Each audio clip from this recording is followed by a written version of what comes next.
À y regarder de près, la position de Monfrein est plutôt étrange. Le village occupe le piémont d'un tertre au sommet duquel se trouve un château d'agrément. Si l'on tirait trop vite le portrait de cette localité, on dirait peut-être que les seigneurs se sont protégés des crues du Gardon qui coulent en bas, où les villageois étaient très exposés.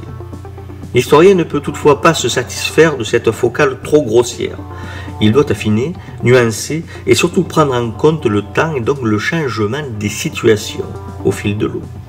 Le village de Monfrein connaît une rupture dans son histoire lorsque la seigneurie est léguée aux Templiers par Ponce de Maine au cours du XIIe siècle vers 1143, si ma mémoire est bonne. Jusque-là, le village semble avoir occupé le tertre sous le castrum initial, la tour féodale et ses bâtiments attenants. On le voit à la fossilisation du rempart au pied du tertre ici. Cette courbure paraît être générée par le bâtiment gradin qui occupait le site. La prise en main de la seigneurie par les Templiers se solde-t-elle par un déplacement du village en contrebas sur les alluvions laissées par le Gardon? Le parcellaire orthonormé atteste de cette planification de l'habitat.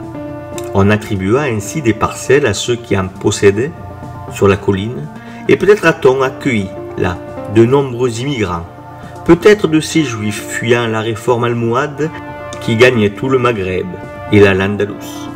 C'est donc un village neuf que nous voyons là, un plan rectangulaire à l'image de celui d'Aigues-Mortes, peut-être des tours scandant un rempart, fortifiant l'ensemble, comme c'était sans doute le cas du vieux village.